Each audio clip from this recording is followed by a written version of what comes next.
Sábado Verde, radio y podcast, en la radio pública de la ciudad de Buenos Aires.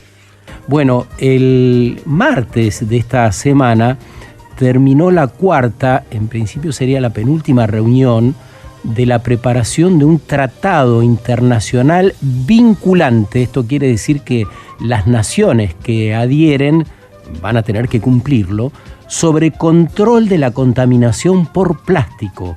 Esto fue en Ottawa, en Canadá, y ahí estuvo por Argentina, entre otras personas,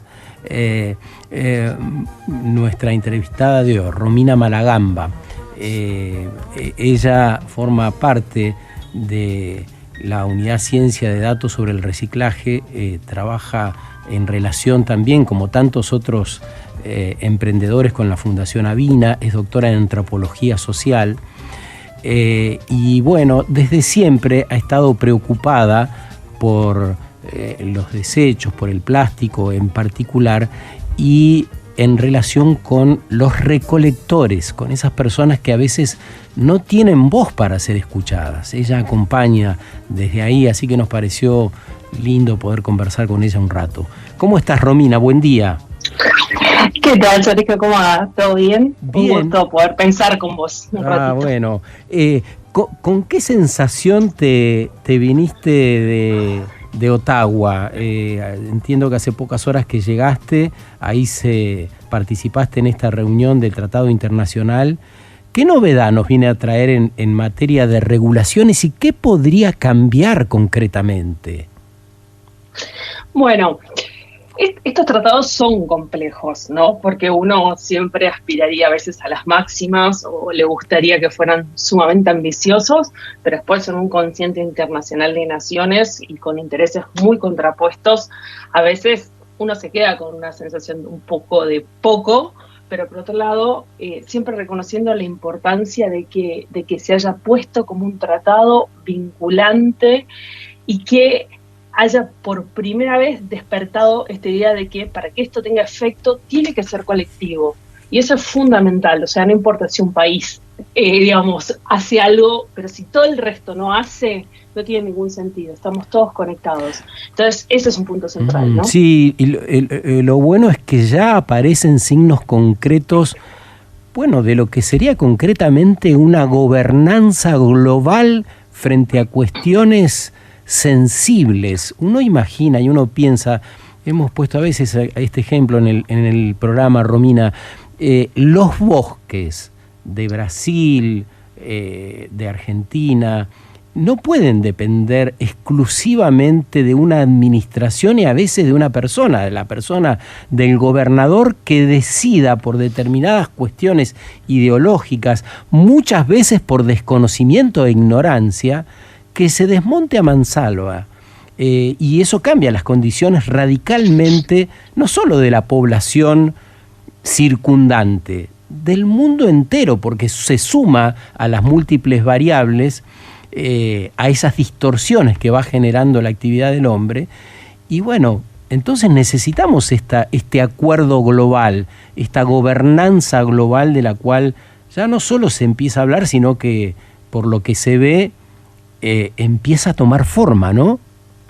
Total, y acá también tenés un desafío muy grande porque, digamos, las industrias productoras también de los plásticos y los polímeros son industrias muy fuertes y que tienen como mucho peso, digamos, económico y de capacidad de lobby. Entonces necesitas sí o sí que una organización, un organismo como la ONU esté convocándolas a sentarse a la mesa. Entre las cosas que se estaban hablando un poco en el tratado, y como inicialmente esto comenzó en marzo de 2022, digamos en la quinta sesión de la Asamblea de Naciones Unidas para el Medio Ambiente, que dijeron, ok, hay que armar un comité intergubernamental de negociación para ver cómo hacemos para terminar con la contaminación plástica en entornos terrestres, pero también, digamos, marino. Este Comité Internacional Intergubernamental de Negociación, INC, es como se llaman estos encuentros, el de Ottawa fue el cuarto, en donde los focos estaban puestos en como 4 puntos, que son la reducción, ¿sí?, el rediseño, la reutilización y por último lo que es el reciclaje, ¿sí?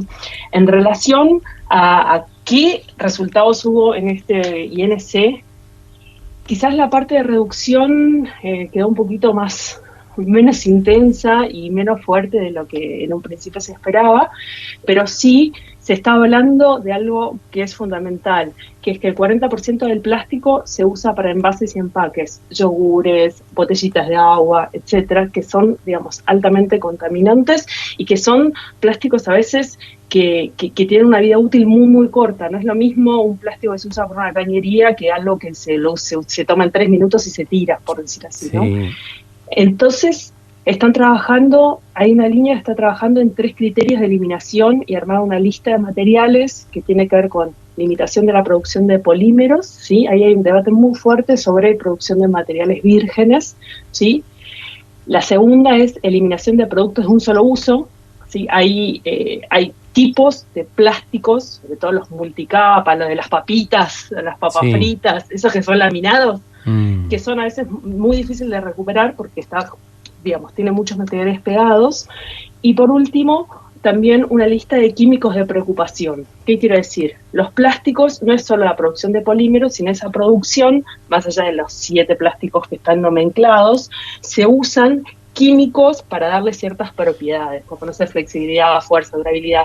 Muchos de esos son altamente contaminantes y tóxicos para las personas. Entonces, tener esa lista, un acuerdo de esa lista, es un principio para donde se está avanzando. Y en esta reducción de la cual estás hablando, ¿se establecen concretamente porcentajes y fechas límites? Por ahora no se ha llegado, a ese tipo de acuerdo, y acá tenés como varias cuestiones. Obviamente que hay mucho peso por, estirar al máximo posible, ¿no? Lo que son fechas, pero no es solo una cuestión de quienes producen los plásticos, sino también hay muchos países que en condiciones económicas de alta desigualdad, y ahí es donde entra el concepto también de equidad, que empiezan a decir, paren, el norte global rompió todo lo que quiso durante un montón de tiempo, y ahora nosotros que estamos en condiciones de empezar a producir o tenemos que crecer, nuestra economía depende, Centroamérica, la maquila depende mucho del plástico, dice también hay un derecho al desarrollo que no está siendo contemplado. Del mal desarrollo entonces, estás hablando, Romina. Exactamente. Pero entonces, claro, a mí me llama mucho la atención que en foros internacionales todavía se esgrima este argumento de que como ellos lo hicieron re mal, pero crecieron, nosotros también tenemos derecho a hacerlo re mal.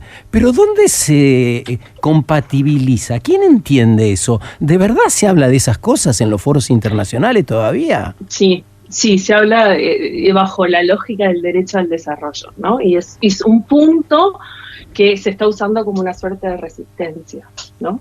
Es vergonzoso, la verdad que es vergonzoso que todavía no se pueda salir de esa lógica perversa. Necesitamos idear soluciones inéditas para la globalidad del mundo que vivimos, porque por un lado decimos, esto que decíamos hace un rato, necesitamos gobernanza global porque lo que hacemos acá va a afectar a los de arriba o inversamente. Entonces, si lo hicimos mal toda la vida, lo vamos a seguir haciendo mal concibiendo un desarrollo que ya sabemos que no es desarrollo. Es casi como pasa en la política local, ¿no? Decir, bueno, los otros lo hicieron mal también. Nosotros también tenemos un poquito de derecho a hacerlo mal. ¡No! De ningún modo, porque no hay tiempo y no es razonable. ¿No te parece? Y acá, pero acá también entran 2 líneas que para mí son 2 cuestiones que hay que seguir muy de cerca, ¿no? Que es, uno, tiene que ver con, en el mundo climático hay toda una serie de acciones que se llaman co-beneficios y que tiene que ver no solo con el impacto climático, sino también con los efectos sociales que se traen aparejados, ¿no? Las acciones en pos de evitar lo que es en este caso la crisis del plástico, etcétera. Pero muchas veces esta idea del co-beneficio lo que hace es que pone a poblaciones con altos niveles de vulnerabilidad, ¿no? Como los recicladores de base o como los pueblos indígenas, ¿no? O como, las poblaciones que están con peores posibilidades, no se las está considerando, o cuesta que se consideren en el centro como parte de la solución, ¿no? Como parte de las personas, que lo que le podría dar sostenibilidad a los procesos. En este INC hubo un crecimiento, sí, por suerte, del reconocimiento de los recicladores en la redacción del tratado y de los pueblos indígenas como aquellos que, nosotros hablamos siempre de esta idea, ¿no? De que los recicladores de base son la última frontera en el colapso por la crisis del plástico en la América Latina y la crisis de residuos, y en los países de ingresos medios y bajos, porque son quienes están haciendo la recolección de los materiales, y son quienes evitan que las ciudades se inunden, o sea, que los materiales lleguen a los ríos. Pero me imagino, Romina, que es esos trabajos, esas ocupaciones, se las considera como en tránsito. Esas personas no van a poder vivir toda la vida recolectando eso porque aspiramos a reducir el plástico. Por lo tanto, se estará pensando en reconvertir esos trabajos que, por ejemplo, en la ciudad de Buenos Aires resulta oprobioso ver a una persona tirando del carro todavía. Ese no es el mundo al que aspiramos, ¿no? No de esa manera, no en las condiciones con las que se está trabajando. En los procesos de reducción y rediseño y reutilización, claramente el reciclaje ocupa un lugar porque es la forma en la que tienen que volver a entrar los materiales en sistemas. Ahora, ¿qué tipos de materiales tienen que reentrar en el sistema? Es lo que nosotros tenemos que estar discutiendo. Y también las condiciones, porque el problema de los recicladores no tiene que ver solo con lo que ellos producen, cómo trabajan, sino si uno ve las inversiones que hay en entierro, en enterramiento, ¿sí? Los subsidios que hay, y en todo lo que tenga que ver, esté vinculado con el petróleo, ¿no? Con la producción de materias vírgenes, polímeros vírgenes. Y después lo que efectivamente va al reciclaje, me parece que ahí queda absolutamente claro. Y además, en un proceso de rediseño, los recicladores tienen una información clave, que son exactamente los que te dicen qué tipo de materiales están entrando en el sistema. Entonces, cómo son claves para la medición y la metodología de decir, che, tu reducción y tu rediseño, ¿está teniendo efecto o no? En la realidad, no modelos ideales, sino están ahí, y esto es la realidad. Estás escuchando, ¿no?, a Romina Malagamba, que acaba de llegar de Ottawa, donde se produjo una de ya las reuniones definitorias para implementar un tratado internacional vinculante para reducir los plásticos. Y dice que uno de los puntos tiene que ver con el rediseño. ¿Qué materiales los reemplazarían al plástico? ¿De esto se habla? Sí, igual el foco acá está mucho más en la idea de poder tener esta lista de qué se reduciría y cómo, ¿no? Digamos, hay secciones como que hoy en día pasa, ¿no? Lo que son, no sé, por ejemplo, uno podría tener platos descartables hechos con féculas o con fibras naturales, ¿no? Pero el problema del rediseño no es solo en cuestiones de empaque. Digo, nuestra ropa, la mayoría ya son poliésteres y polímeros. Nosotros estamos atravesados por microplásticos que ni siquiera tenemos conciencia de que estamos tragando, comiendo y todo el tiempo manipulando. Ya está como en nuestra sangre el plástico. Y esa es una de las cuestiones también que son, digamos, peligrosas en este proceso. Por eso, ¿y cómo nos vamos a vestir para ir concretamente a ese ejemplo? Y, por ejemplo, volviendo a utilizar fibras naturales, como el algodón, es una de las más clásicas. Hay fibras que vienen, digamos, también de otro tipo de plantas, como fibras de las bananas, etcétera, que se pueden repensar, digamos, ¿no? ¿Y eso alcanzará para 8.000 millones de personas? Bueno, pero el problema también ahí es justo esta semana hablaba un poco en el colegio de mi hija, que me habían invitado a dar una charla para chicos, y el problema no es si alcanza, el problema es si nosotros seguimos con una cultura que valora el consumo y no valora el cuidado. Entonces el canchero es el que tiene todo lo nuevo, no el que usa la mochila del año pasado. ¿no? Entonces es como que si nosotros tampoco no cambiamos un paradigma de consumo, un paradigma de cuidado, nunca nos va a alcanzar nada, Sergio. Así es, eso resulta clave. Te provocaba un poco porque quería llevar la conversación para ese lado, ¿no? Me parece que esto implica justamente una mirada diferente sobre el modo en que tenemos de hacer las cosas y de concebir el progreso y el bienestar, ¿no? ¿Y qué decían los pibes, qué decían los chicos cuando hacías este planteo?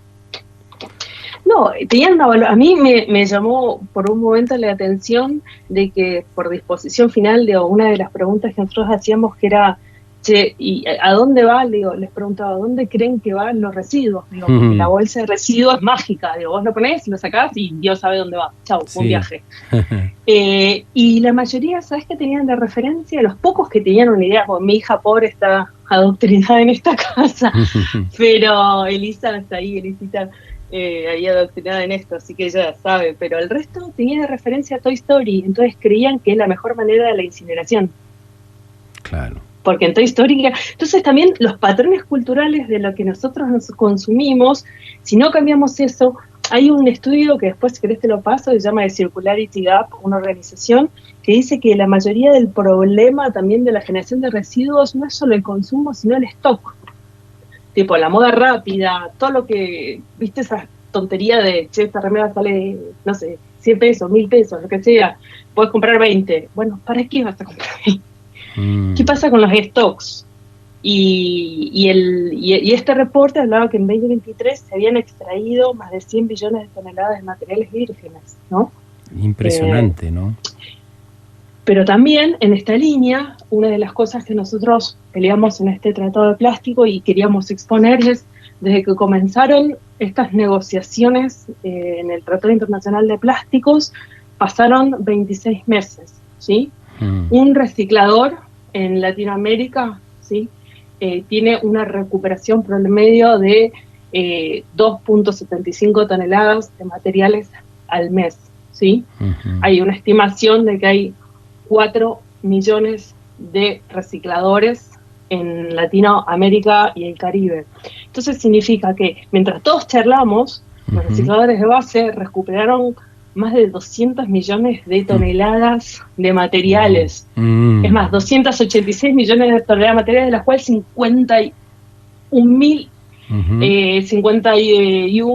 más de 50 millones de toneladas. Sí, igual no me dice nada eso, Romina, ¿eh? Si no lo ponemos en comparación, esas cifras no dicen nada. No sé, parece un montón, pero no sé. 51 millones de toneladas de plástico es igual a 2 millones de camiones. O sea, te alcanza para dar la vuelta a toda la circunferencia de la Tierra y un poco más. Del plástico que estos recicladores fueron recuperando en Latinoamérica y el Caribe nada más. Damos paso a oyentes ahora. ¿Qué hacer para ayudar a los recicladores? Nos dice Elisa de Devoto. ¿Qué hábitos deberíamos cambiar? Romina. Bueno, una de las cuestiones centrales tiene que ver con la separación en origen, ¿sí? Porque si el material, por ejemplo, por favor, erradiquemos las botellas de amor. Las botellas de amor lo que hacen es mezclar muchos polímeros distintos de manera presionada adentro de una botella, que después es difícil de tratar, entonces terminan vertederos.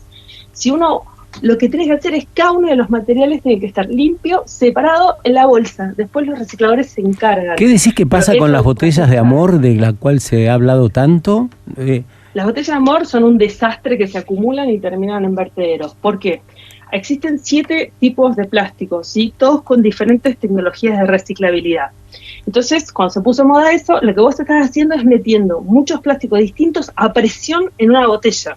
Eso llega a una organización con las limitadísimas capacidades tecnológicas que tienen por falta de inversión, no se puede poner a abrir cada una de la botella y reseleccionar. ¿Cómo todo. se entiende semejante equívoco? ¿Por qué durante tanto tiempo los medios de comunicación, las charlas públicas, las personas recomendaron hacer esto, recomendamos hacer esto? ¿Cómo se entiende? ¿Cuál es la lógica de eso, si te lo preguntás, Romina? Yo creo que digamos, son buenas intenciones con buenos publicistas pero con falta de conocimientos técnicos de cómo es la realidad de los procesos, ¿no? Porque ahora que lo decís es tan razonable lo que estás diciendo. Es decir, no podés mezclar 7 plásticos diferentes que llevan procesos diferentes. Y eso era lo que se hacía, lo que se venía haciendo. Yo estoy seguro que hay todavía miles de personas que siguen proclamando esto y haciéndolo, ¿no? Sí, y además es mucho más simple. Si uno puede tener los materiales limpios y separados en la bolsa, todos juntos en una bolsa, los recicladores con eso ya pueden trabajar con otra calidad de material, ¿no? Entonces esa es una de las puntas. Y 2, yo siempre sugiero, si tuviéramos que quedarnos nosotros una semana con los residuos que producimos, ¿sabes cómo nos cuidaríamos? Con muchísimo más amor. Bueno, hay lugares del mundo donde pasa una vez por semana el recolector, ¿no? Exactamente. Lo que pasa es que también hay que tener cuidado, porque también muchos lugares del mundo con legislación súper avanzada después terminan pagando, como pasa en el caso de Chile, para la importación de ropa usada, y terminan en el desierto de Atacama, donde hay un vertedero de ropa al cielo abierto, donde se tira toda la ropa de marcas de estas reconocidas de moda rápida, que entonces también a veces lugares con altos niveles de legislación habría que seguir como la cadena hasta el final, ¿no? ¿De dónde llega esto? ¿A dónde va? ¿Cómo sigue lo del tratado, Romina? ¿Cuál es la hoja de ruta a partir de esta pareciera penúltima reunión? La hoja de ruta hacia dónde va el tratado. Si se quiere, digamos, si nosotros trabajamos con estos 4 elementos, por decirlo de esta manera, que son rediseño, ¿no? Reducción, rediseño, reutilización y reciclaje. La sección de reducción quedó reducida, vale la redundancia, a empezar a tener un acuerdo global de, hablemos de ciertos materiales, no hablemos del plástico en general, sino que hagamos una lista y pongámonos un acuerdo en una lista de cuáles son los que se van a reducir, ¿sí?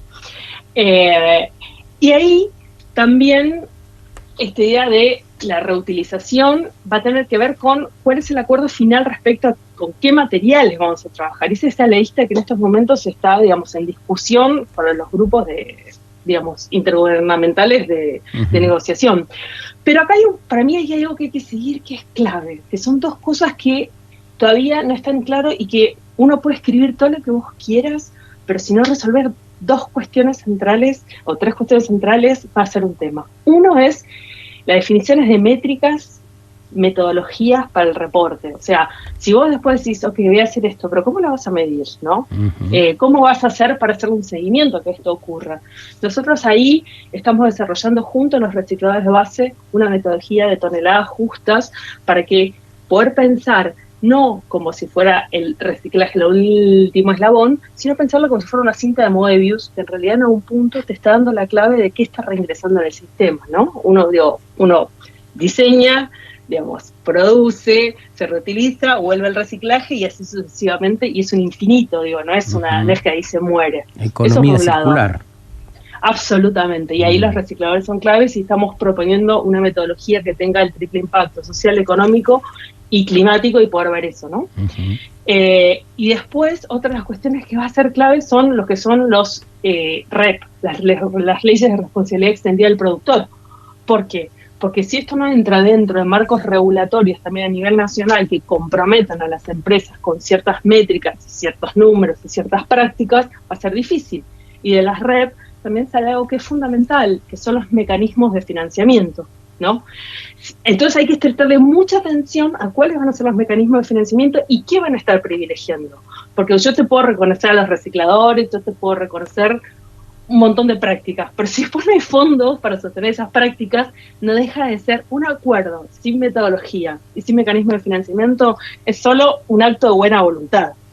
Y es ahí donde entra, vos hablábamos antes de decir, vos me decías, pero a vos te parece justo el derecho del desarrollo, ¿no? Que otros, digamos, quieran seguir ahí. Bueno, pero acá yo creo que sí hay algo sobre la idea de una transición justa o de justicia climática, que son las responsabilidades, tienen que ser equiparadas también a las responsabilidades históricas. Entonces, uno de los puntos es, los países que han gozado, digamos, y que han beneficiado por haber hecho ciertas prácticas que resultaron nocivas para el clima, también tienen una responsabilidad económica mayor en acompañar este proceso, ¿no? Claro. Y es ahí en donde hay que seguir. Entonces, para el INS5, en teoría debería ser en el cual salir, que va a ser en noviembre-diciembre en Corea, ¿sí? Ahí en el INC es por el Comité Intergubernamental de Negociación en las siglas en inglés, ¿no? Ahí debería salir ya el acuerdo que se va a firmar. Entonces, para mí hay que seguir muy de cerca estas 3 listas, con los 3 criterios, qué es lo que entra y qué no, porque ahí vamos a saber efectivamente de qué estamos hablando cuando hablamos de reducción y rediseño, ¿no? Porque ahí si vos me decís, che, van a entrar nada más que, no sé, 5 materiales, decís, no sé si vamos a reducir o rediseñar tanto. 2, los mecanismos de financiamiento que se van a poner y las metodologías para los reportes nacionales. Yo ahí es donde el dicho al hecho hay un largo trecho, ¿no? Mucho para trabajar y hacer, Mucho. Pero un gran desafío.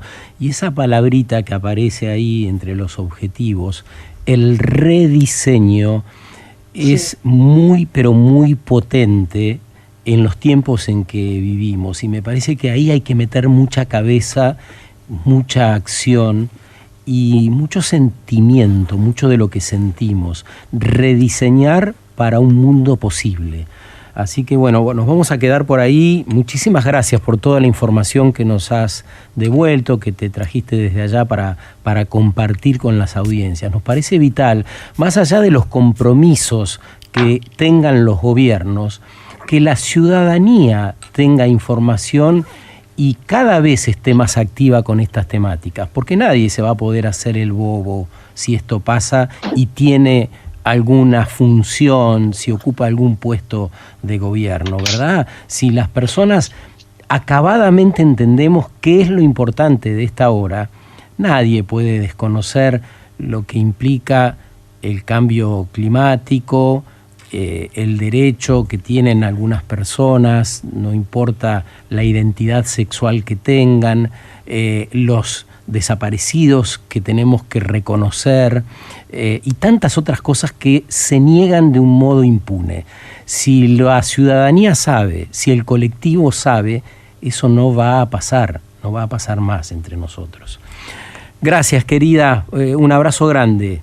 No, gracias a vos y estamos en contacto para lo que necesiten. Buen sábado para todos y para las audiencias. Romina Malagamba viene de asistir a estas reuniones sobre el Tratado Global Plásticos y Reciclado Inclusivo. Nos habló de los recicladores, nos habló de la función que tenemos cada uno de nosotros también. Y bueno, me parece que es un tema para pensar. Si quieren volver a escuchar la entrevista o si se perdieron algún detalle, en YouTube, como todas las semanas, nuestro canal es Sábado Verde 1110 con numerito. Sábado Verde, radio y podcast, en la radio pública de la ciudad de Buenos Aires.